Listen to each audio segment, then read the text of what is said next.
16世紀初頭、スペインはカトリック両王の統治の下で急速に一体化し、やがて世界帝国への道を歩み始めていた。その転換点に現れたのがカスティーリャ王女フアナである。彼女は教女フアナとして後世に名を残すが、実際に狂っていたのか、それとも王権闘争の犠牲者だったのか、この問いは現在でも多くの歴史家の関心を引きつけている。神聖ローマ皇帝マクシミリアンの子フィリップとの結婚は、スペインとハプスブルク家の結節を生み、息子カール、後のカール5世、カルロス1世を帝国の頂点へ導く一方で、フアナ自身の人生は王位と理性をめぐる圧力に翻弄された。果たして彼女は単なる政治の道具だったのか、それとも権力の真実を暴く存在だったのか。今後も人物史を通じて歴史の真相に迫る試みを継続するため、チャンネル登録と高評価によるご支援を賜れますと幸いです。第1章、婚姻による国際連結、ハプスブルク家との結婚。1496年、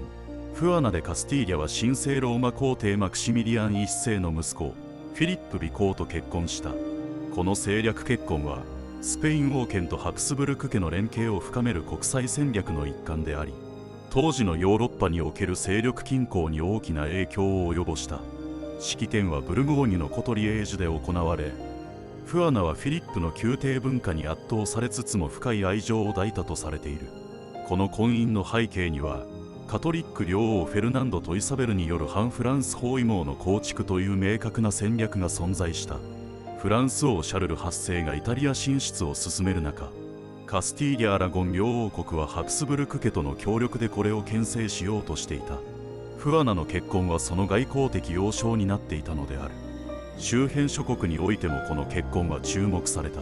特にイングランドやフランスは新たなスペインハプスブルク連合に対する警戒心を募らせ、以後の外交戦略に強い影響を及ぼす。とりわけフィリップの治めるネーデルラント諸州は商業的に繁栄しており、その富と軍事力がスペインと結びつくことでバランスオブパワーが大きく揺れ動いた。当時の民衆の間ではスペインと異国の王子との婚姻に対し好奇心と不安が入り混じっていた。特にフィリップの享楽的な宮廷文化や女性関係に関する風聞は、フアナの精神的安定に早くから影を落としていた可能性がある。この結婚には王位継承権という制度的側面も関与していた。もともとフアナは王位継承の順位が低かったが、兄フアンと姉イサベル、その子ミゲルの相次ぐ死去により、彼女がカスティーリャ王位の継承者として浮上する。このことが後にフィリップをスペイン王位獲得に動かし、フアナの地位を王妃から実質的な王位継承者へと押し上げていく。宮廷内ではフィリップの取り巻きとフアナのスペイン派閥の間で権力争いが起き始めていた。特にフィリップの側近たちは彼女の精神的な不安定さを誇張し、統治不能とのレッテルを貼ることで政治的主導権を確保しようと動いていたとされる。現代の研究においては、この結婚が生んだ国際政治の交差点としてのフアナの立場が改めて注目されている。単なる共女ではなく、巨大な帝国の中枢に置かれた人物として彼女が果たした歴史的意味を再評価する声が強まっている。第2章、王位の空白と継承。イサベル女王の死とフアナの即位。1504年11月26日、スペインの女王イサベル一世が没すると王国の中枢に空白が生じた。イサベルはカスティーリャ王国の単独女王として君臨し、アラゴン王フェルナンドとのカトリック両王体制でスペイン統合を主導してきたが、その死によってカスティーリャ王位の継承が現実の課題となった。遺言により正式な後継者とされたのは娘フアナであり、彼女はフアナ一世として即位する。しかし、この名目上の継承は直ちに政治的混乱を招いた。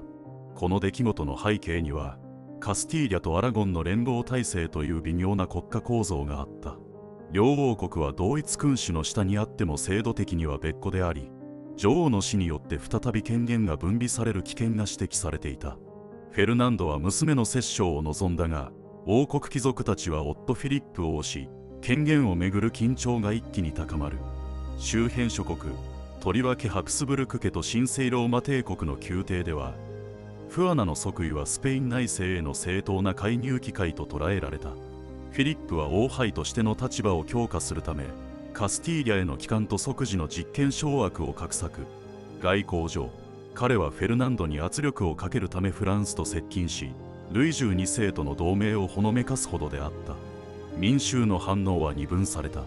一部ではフアナの即位をイサベルの神の恩寵の継承と見て歓迎したが、同時に彼女の情緒不安定な振る舞いやフィリップによる外国的支配への警戒感が高まっていく。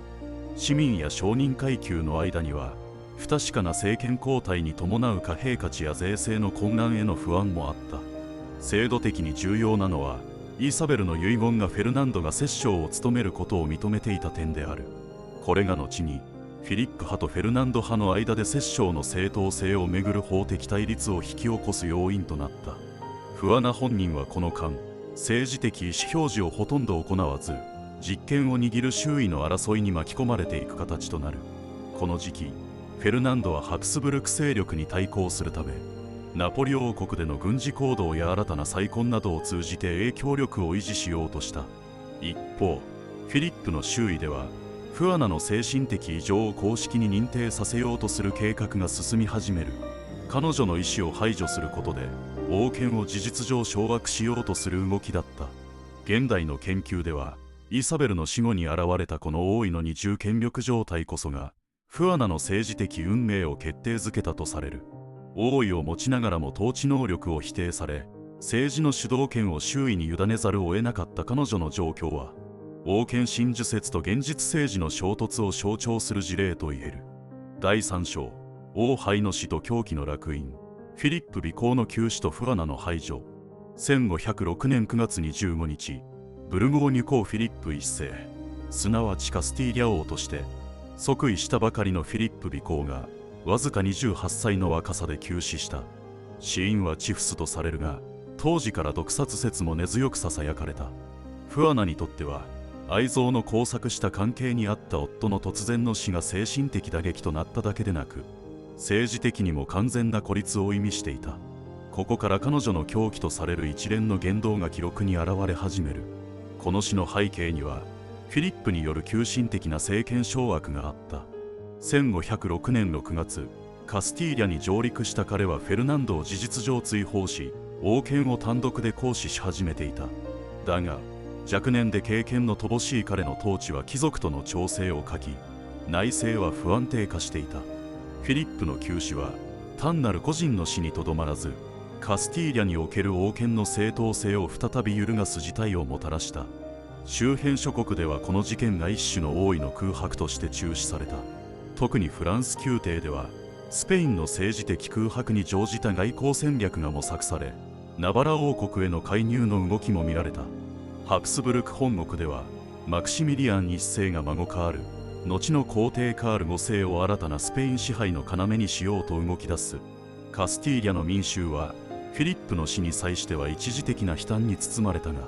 やがてフアナの異常な行動に対する困惑と不安を強めていった。彼女は夫の遺体を棺に収めてカスティーリャ各地を巡り歩き、修道院にも入れず埋葬を拒んだと記録されている。こうした行動が共助フアナの伝説を決定づけることになる。制度的にはこの時点で再び摂政問題が再燃する。正当な王権を有するのはフアナであったが、彼女の精神的安定を疑問視する声が広がり、政務遂行の能力が否定される形で父フェルナンドが再び摂政として政権に復帰する。1507年、コルテス議会はフアナの統治不能を宣言し、王権の行使は完全にフェルナンドに委ねられた。この時期、関係者の評価は極めて二極化していた。フェルナンド派は彼女の言動を狂気によるものと断定し、王国安定のために幽閉が必要と主張。一方で一部の貴族や教会関係者の中には、彼女が政治的に排除された被害者であるという見方も根強く存在した。精神状態を利用して政権を簒奪するという行為が宗教的倫理的に正当化されるのかという議論もあった。現代の評価では、当時の狂気認定が権力政治の中で戦略的に利用された点が重視されている。彼女の精神疾患は完全な虚構ではなかったかもしれないが、その程度と治療可能性、そして政治的排除との関係については近年再評価が進んでおり、王権剥奪の正当性が改めて問い直されている。第4章、幽閉されし王権、トルデシージャス幽閉と象徴としてのフアナ。1509年、フアナでカスティーリャは父フェルナンドの命によりトルデシージャスの修道院に幽閉された。この時彼女はまだ30歳であり、正式にはカスティーリャの女王であり続けていたにもかかわらず、政治的発言権を完全に奪われるという極めて異例の状況に置かれた。しかもこの幽閉はその後死去する1555年まで実に46年にわたって続く。歴史上これほど長く政治の枠外に置かれ続けた在位中の君主は極めて稀である。この幽閉の背景にはフェルナンドによる権力回復の意図があった。すでに彼はアラゴン王国での地位を維持しつつナポリ王国を支配するなど強固な権威を確立していた。だがカスティーリャにおいては娘フアナの統治不能状態を維持し続けることによってのみ自身の政治的影響力を保障できた。そのため幽閉という形で彼女の王権を形式的には生かしつつ実質的に封じる手法が取られたのである。周辺国からの視線も複雑だった。ハプスブルク家にとってフアナは女王であるが政治的主体ではない存在であり、やがて孫カール・カルロス一世がスペイン王皇帝の座につく上で不可欠な名目的根拠でもあった。そのため彼女の幽閉状態は政権正当性の象徴として温存され続ける。これにより彼女の存在は同時に王権の空虚さも象徴するパラドクスとなっていった。民衆の間ではフアナに対する記憶は徐々に神話化されていく。特にカスティーリャ地方では幽閉された悲劇の女王として同情的に語られるようになり、巡礼や修道士の記憶にも王の魂を慰める行為として接触が試みられる事例が散見される。政治と切り離された王権の姿が民衆の想像力の中で独自の意味を帯びていった。この幽閉の制度的支柱は精神的無能力による統治不可能性という当時の王法レイノバに依拠していた。しかし精神疾患に関する診断基準が極めて曖昧な時代において、それが権力操作の道具となり得たことは否定しがたい。また彼女の幽閉には教会の黙認もあり、神の秩序を保つという大義名分が利用された。カール5世、カルロス1世にとって母フアナの存在は政治的には形式的な正当性の起点であったが、実務面では完全に排除された。1516年にフェルナンドが死去すると、カールは共同王として名目上フアナと共に統治する形をとるが、彼女が実際に政務を取った記録は皆無に近い。母の存在を尊重する素振りを見せつつも、政権からの徹底的な隔離は続いた。現代の研究ではこの幽閉がスペインにおける王権と個人の切り離しの視点となったとする視点が提示されている。つまり君主が人格的に統治する時代から制度としての王権が独立して動く時代への移行の中で、フアナの幽閉が象徴的な機能を果たしたという解釈である。第5章、名義上の共同統治、カルロス一世と母フアナの王権。1516年、アラゴン王フェルナンドが死去すると、フアナは名実ともにカスティーリャ・アラゴン両王国の唯一の君主となった。しかしその政治的現実は全く異なっていた。フアナはトルデシージャスの幽閉状態のまま政務に関与せず、その代わりに王位継承者として名乗りを上げたのが彼女の息子カルロスである。彼はスペインではカルロス1世、ドイツではカール5世として後に神聖ローマ皇帝の座にもつくヨーロッパ最大の君主の一人である。この母とこの共同統治体制は法的儀礼的には継続されていた。例えば勅令文書にはフアナとカルロスの名が併記され、王権の正当性は母から子へ連続していることが強調された。だが実際の政務、外交、軍事においてフアナの意思が反映された形跡は全く見られない。幽閉された母の名を用いつつ、実質的にはカルロスによる単独統治が進んでいった。この時期カール5世はネーデルラントで育った背景もあり、スペインの王たることには一定の距離を持っていた。だがその一方で母フアナの王位を自らの正当性の根拠とする必要があり、彼女の地位を形式的に温存することは不可欠だった。フアナの存在は単に王位継承の問題にとどまらず、国王の法的権威を支える象徴として政治的機能を果たした。周辺国ではこの名目上の共同統治を警戒と皮肉の眼差しで見ていた。特にフランソは一世は、スペインの王は実質的には外国人カルロスであり、正統性の仮面をかぶっているに過ぎないと批判し、イタリア戦争を通じてこれに挑戦した。カール5世が神聖ローマ皇帝に選出された1519年には、彼の支配権に対する国際的理念が頂点に達した。スペインの民衆、とりわけカスティーリャの都市部では、カルロスの外国人的統治に対する反発が強まり、1520年にはコムネロスの反乱が勃発する。この民衆蜂起では、幽閉されたフアナに対し本来の王としての支持を示す動きもあり、反乱軍は彼女の解放を掲げて正当性を主張した。しかしフアナは反乱軍による書簡に対し一切応答せず、あるいは応答することを禁じられていた。制度的にはこの共同王権の構造が後のスペイン王政における形式と実質の分離という伝統を確立するきっかけとなった。つまり王が生きていても政治的に不在であるという状態が制度的に可能であることが証明され、それが複数の王権、副王制度、海外植民地統治にも応用されていった。この時期の関係者間の評価では、ハプスブルク家はフアナの存在を必要最小限の政治資源として尊重するにとどまり、彼女自身の人格や王権への意思にはほとんど関心を払わなかった。一方、スペイン内部では、彼女を国家の母として記憶する民間信仰的な感情が根付いていく。現代の視点から見ると、カルロス一世が母の名を使って王位を取得したという構図は、王権の形式性と実効性のズレを考察する重要な素材となっている。彼の帝国支配が形式の上ではフアナの子としての継承であることが、スペイン国家の近世的発展にどう影響したのかを問う研究も進んでいる。第6章、沈黙の君主、晩年のトルデシージャス生活と王家の戦略。1530年代以降、フアナでカスティーリャの幽閉生活は外界との接点をほとんど持たないまま深まっていった。彼女はトルデシージャス修道院の一角に設けられた居所において、日々の宗教儀式と簡素な食事を繰り返す生活を送っていたが、その精神状態については記録によって大きく異なる。時には静かに祈りを捧げる様子が描写される一方、特定の人物や細部に激しい敵意を示す場面も報告されており、完全な静音とも狂気とも断定しがたい曖昧な記録が残る。この時期、息子カルロス一世、カール5世は神聖ローマ皇帝としてヨーロッパ各地での戦争に明け暮れていたが、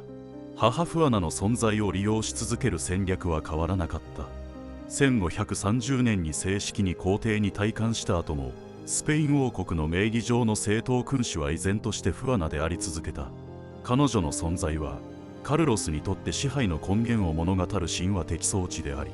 皇帝という超国家的地位とスペイン王という民族的統合の両立を可能にする象徴でもあった。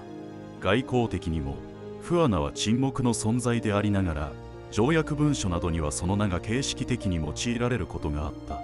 大オスマン帝国やフランスとの条約でも彼女の名が登場することで、スペインの継承権が断絶なき正当性に裏打ちされていることが誇示された。皮肉にもこの静かなる存在が広大な帝国の整合性を保つための礎となっていたのである。修道院内では彼女の世話を任された修道女たちや側近により徹底した隔離が保たれていた。特にカルロスは彼女に対する外部との接触を極端に制限しており、たとえ親族であっても自由に面会できる状況ではなかった。フアナが文字を書くことを禁止された記録もあり、その意思の痕跡は徹底して抹消された。これは彼女の政治的再起の可能性を完全に断つことを意味していた。制度的に見ると、この徹底した隔離と形式的王権の維持は、王権の空位を回避する策として極めて巧妙であった。彼女が生きている限り、誰もが王を名乗ることはできず、彼女が死ぬことでの三次の世代への完全な移行が可能となる。この構造は、スペインにおける継承問題の安定化に寄与するとともに、生ける王権の象徴がいかに機能し得るかを証明した。当時の関係者は、彼女に対して敬意と畏怖の両面を抱いていた。カルロスは表向きには母に対する孝行を示す一方で、その行動は極めて冷徹だった。また彼女に仕えた修道士や医師たちは記録にしばしばこの人こそ真の王であったという願意を忍ばせており、フアナの人間的尊厳がなお保たれていたことも読み取れる。現代の研究ではこの時期のフアナが精神疾患の患者というよりも制度的に無力化された王権の象徴として意図的に維持された点に注目が集まっている。実際彼女の症状は時に回復の兆しを見せたとも記録されており、それを受け入れることが政治的に許されなかった可能性が高い。つまり彼女はもはや個人ではなく制度としての沈黙を体現する存在と化していた。第7章、沈黙の終焉と記憶の再構築、フアナの死と後世の語り。1555年4月12日、フアナでカスティーリャは幽閉先のトルでシージャス修道院で静かにその生涯を終えた。享年75、名目上のカスティーリャ女王として在位し続けたまま、ほぼ半世紀にわたって政治の表舞台から姿を消していたが、その死によってようやく王位の形式的断絶が確定し、息子カルロス1世、カール5世が単独の国王として正式に君臨する体制が確立した。この死がもたらした影響は王位継承の明確化という制度的側面だけにとどまらなかった。長年にわたって生ける象徴であった彼女が去ったことで、スペイン王権はようやく人格と制度の分離を成し遂げ、近代的王権国家の形成に一歩踏み出すこととなる。フアナの死はその象徴としての沈黙の終焉であると同時に、王位と統治能力の一致という近代主権国家の原則への移行点として歴史に刻まれた。周辺諸国はこの変化を冷静に受け止めた。すでにカール5世は帝位の上位を準備しており、スペインはその息子フェリペ2世の手に渡る構えであった。ヨーロッパの列強にとってフアナの死はスペイン・ハプスブルク帝国の安定化に向けた最後の儀式とも言えるものであった。民衆の間ではフアナの死は悲劇の終幕として語られた。特にカスティーリャ地方では彼女の幽閉生活を知る人々の間で同情と憐憫の念が広がり、フアナを裏切られた正統の女王として記憶する動きが定着していく。文学作品や民話、宗教説教の中でも彼女は苦難を耐え忍んだ聖なる存在として描かれ、そのイメージはやがて伝説的な域に達する。制度上はフアナの死によって王位継承における精神的適格性の基準が再検討されるようになる。後のフェリペ2世はこの教訓を踏まえ、継承問題を法的に明確化する政策を導入し、王権の安定性を制度的に保障する枠組みを強化していく。またスペイン宮廷における王族の精神的健康管理はこの時代から重視されるようになった。当時の関係者の反応としては、カルロス1世が彼女の死に際して極めて慎重かつ儀礼的な態度をとったことが知られている。盛大な葬儀が行われ、彼女の遺体は王家の霊廟であるグラナダのカトリックオウ墓所に安置されたが、カルロス自身はこれに出席せず、あくまで過去の記憶として母を静かに葬り去る構えを崩さなかった。現代においてはフアナの評価は狂気の女王から政治的被害者、制度の犠牲者へと大きく転換している。特にフェミニズムや精神医学史の視点からは、彼女の人格と意志がいかに構造的に否定されてきたかが批判的に分析されており、彼女の狂気が歴史的コンテクストの中で生み出された構築物である可能性が示唆されている。フアナ・デ・カスティーリャの生涯は単なる狂気の王女の逸話として消費されるにはあまりに重く、制度と王権の接点に置かれた存在としての歴史的意味をはらんでいます。彼女は女王として戴冠しながら政治的意志を発することを許されず、精神の異常を理由に長く幽閉された。だがその狂気が本質的に彼女自身のものであったのか、それとも制度的排除のために社会が作り上げた加工だったのか。この問いは近代国家の成立過程における正当性と人格の関係を見つめ直す鏡ともなっています。王権とは制度なのか、個人の意思なのか、それを決めるのは誰なのか。フアナの静かな沈黙は現代に生きる私たちにも問いを投げかけ続けています。最後までご視聴いただきありがとうございます。本シリーズの継続とさらなる歴史分析の進化のため、チャンネル登録および高評価をいただければ光栄です。それではまた次の話でお会いしましょう。